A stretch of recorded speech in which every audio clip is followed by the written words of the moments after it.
শিক্ষার্থী যারা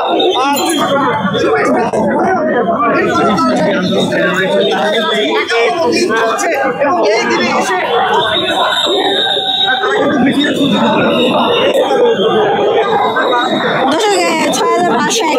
শিক্ষক রয়েছে তারা কিন্তু শাহবাগ থেকে প্রেস ক্লাবের অভিমুখী হয়েছে, কিন্তু এই মুহূর্তে তারা কিন্তু সচিবালয় ঘেরাও করার জন্য চেষ্টা করেছে। পুলিশের কিন্তু বাধার মুখে এখন রয়েছে। দর্শক আপনাদেরকে দেখানোর চেষ্টা করছি।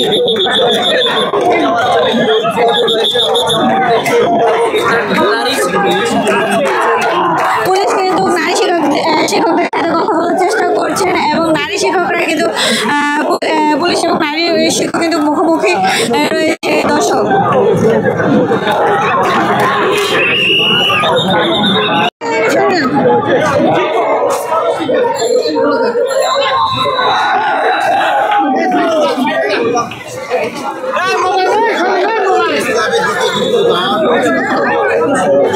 এই মুহূর্তে যে ঢাকা চট্টগ্রাম বিভাগে যে শিক্ষক নিয়োগ করেছে তারা কিন্তু সচিবালয় দিকে যাচ্ছিল, কিন্তু পুলিশ বাধা দেয়। এই মুহূর্তে আপনাকে দেখানোর চেষ্টা করছি।